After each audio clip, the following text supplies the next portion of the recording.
Et bonjour à tous, c'est l'heure de mon avis sur l'épisode 3 de Pluribus, diffusé hier sur Apple TV. Cette vidéo est pleine de spoilers, donc vous êtes prévenus avant de vous lancer. Un épisode qui est divisé de ce que j'en ai vu sur internet, et la plupart du temps, ce qui revenait dans les commentaires était une comparaison foireuse, en tout cas à mon sens, avec Breaking Bad et Better Call Saul. Pluribus n'a rien à voir avec les deux précédentes séries de Gilligan, il est donc inutile d'en attendre les mêmes choses. L'épisode 3 a renforcé mon sentiment, Pluribus est un ovni, très drôle, touchant, sombre parfois, même si cet aspect est moins perceptible que les deux premiers. Il est certain que Gilligan et ses scénaristes construisent quelque chose épisode après épisode, mais pour le moment il est difficile, voire impossible de savoir quoi. Le flashback qui sert d'introduction montre à quel point Carol semble déconnectée du monde et même d'Hélène, sa compagne. Deux personnages radicalement différents, l'un est émerveillé par l'hôtel, sa chambre, et les aurores boréales, tandis que l'autre se plaint et n'arrive pas à apprécier l'instant présent. On découvrira plus tard dans l'épisode que Carol se rend compte à quel point ses souvenirs et ses moments passés lui sont désormais précieux.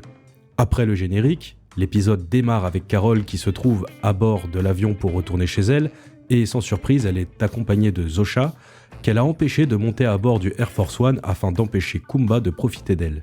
Elle tente d'en savoir plus sur les autres personnes qui sont immunisées et son attention se porte sur le Paraguayen, ce qui donne une scène plutôt drôle. Carol essaie tant bien que mal de se mettre à l'écart des infectés, mais malgré elle, elle est tout de même connectée aux infectés, puisque ceux-ci partagent tous les souvenirs d'Hélène, qui les a rejoints un bref instant avant de mourir. Elle voudrait être seule et se mettre à l'écart, mais ses souvenirs partagés la lient irrémédiablement aux autres. Elle veut à tout prix se détacher d'eux, comme le prouve la scène durant laquelle elle appelle Zosha, pour lui ordonner d'oublier tous les souvenirs d'Hélène. C'est une façon pour Carol de faire son deuil, mais également de se déconnecter de ce groupe dont elle ne veut pas faire partie, malgré les efforts qu'il déploie pour satisfaire et rassurer Carol. Encore une preuve que Carol est détachée des événements, que ce soit dans l'ancien ou le nouveau monde, elle tente d'aller faire ses courses alors qu'il est évident que le monde ne fonctionne plus comme avant. Malgré la situation, elle tente de vivre comme avant l'effondrement, niant complètement la situation actuelle dans laquelle elle se trouve et en faisant des choses que plus personne ne fait. Le passage du Sprouts m'a bien fait sourire et c'est ce que j'aime avec Pluribus, je ne ris pas aux éclats, mais certaines situations sont drôles et je trouve cette série rafraîchissante. Pour le moment, Carol ne peut pas mettre son plan à exécution, celui de sauver le monde. C'est une idée qu'elle a, mais elle n'a pour le moment rien qui puisse lui permettre de le transformer en projet. Il y a forcément des subtilités chez les infectés qu'il lui faudra découvrir, mais en l'état, elle n'en sait pas assez pour lancer son opération, et c'est pour cette raison qu'elle demande à Zosha si parmi les immunisés il n'y aurait pas un scientifique. Pour sûr, Carol devra dans le futur mieux comprendre comment les infectés fonctionnent, même si certaines choses sont évidentes, il y a forcément des failles, des subtilités, qu'elle devra capter et qu'elle pourra exploiter pour mener à bien son entreprise qui est de sauver le monde. Une scène qui est à mon sens importante est le dialogue entre Zosha et Carol. Elle demande combien de temps ça va prendre pour qu'il trouve un moyen de l'infecter, elle aussi, afin qu'elle les rejoigne et Zosha n'a pas de réponse définitive. Cela peut prendre des jours, des semaines, des mois ou des années. Ce qu'il faut en retenir, c'est que les infectés cherchent un moyen de contourner l'immunité de Carol afin de la contaminer, et je pense, en tout cas c'est ma théorie, qu'une fois qu'ils auront découvert le moyen de parvenir à leur fin, qu'ils ne demanderont pas l'avis de Carol. Ils se soucient du bien-être de Carol, mais veulent tout de même l'infecter, et peut-être qu'ils ne sont pas si amicaux qu'on pourrait le penser. Les infectés ont donc un but bien précis, et ils semblent décidés à l'idée d'y arriver. Souvenez-vous de la communication de Pluribus lors du début de la promotion, le slogan « Join Us » était martelé comme une propagande. À mon avis, ce projet de contaminer Carol montrera que les infectés peuvent se montrer hostiles, même si de leur point de vue, il n'y a aucune hostilité et que la contamination de Carol est pour eux absolument nécessaire.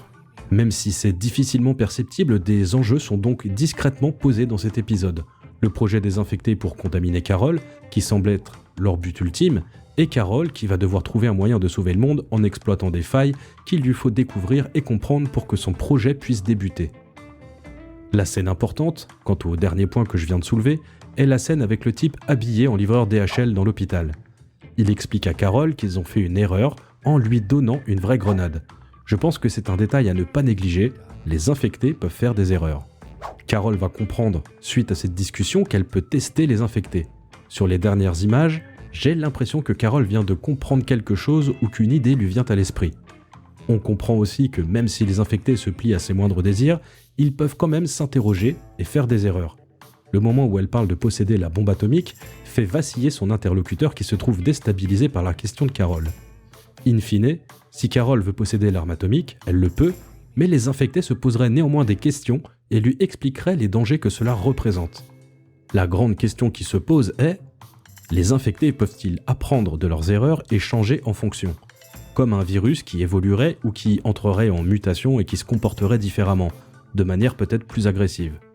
On sait qu'un virus peut évoluer, est-ce que ce sera le cas dans Pluribus ? Ce que j'aime avec Pluribus, c'est le point de vue qui est adopté. Évidemment, le point de vue qui est adopté est celui de Carol, qui est aussi paumée que nous, et nous en apprenons plus sur ce monde et son fonctionnement en même temps qu'elle. On évolue et on apprend au même rythme, ce qui nous lie à ce personnage et nous implique pleinement dans son intrigue. Je vous disais plutôt qu'il ne sert à rien de comparer Breaking Bad, Better Call Saul et Pluribus, néanmoins, une chose lie ces trois séries, c'est la question du choix. Dans Breaking Bad et Better Call Saul, tout tourne autour de la question du choix et des conséquences que cela entraîne. C'est un ressort narratif inhérent à l'écriture de Vince Gilligan. Pluribus n'y échappe pas, et Carol se trouve confrontée à des choix moraux qu'elle doit faire, comme celui d'empêcher Zosha de partir avec Kumba Diabaté. Carol est aigrie et détachée du monde, mais elle prend néanmoins la bonne décision. J'imagine que le choix sera une fois de plus central dans Pluribus, comme ça l'était dans Breaking Bad et Better Call Saul. Je souligne une fois de plus la qualité de la réalisation de cet épisode qui a été réalisé par Gordon Smith, qui avait déjà travaillé sur Breaking Bad et Better Call Saul. Certains plans sont vraiment magnifiques, il y a des mouvements de caméra qu'on ne voit plus vraiment de nos jours, je pense notamment à celui de la scène où Carol est allongée et qu'elle regarde la télé.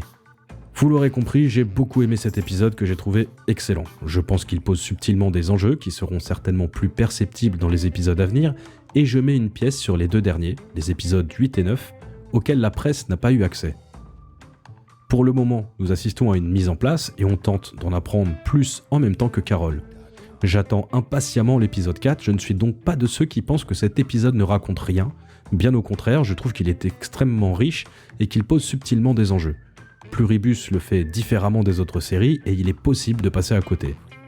J'ai envie de dire que cette série est un tel ovni qu'elle raconte des choses d'une manière nouvelle et qu'elle nous demande plus d'implication pour comprendre ce qui se passe.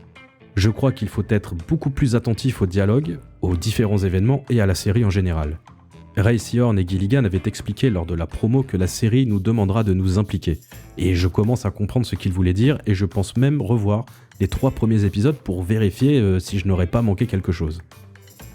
Néanmoins, si vous n'aimez pas Pluribus ou que cet épisode 3 vous a déplu, je peux le comprendre, chacun ses goûts et chacun ses attentes après tout, et Vince Gilligan a d'ailleurs déclaré qu'il sait que sa série sera clivante et que tout le monde n'aimera pas Pluribus.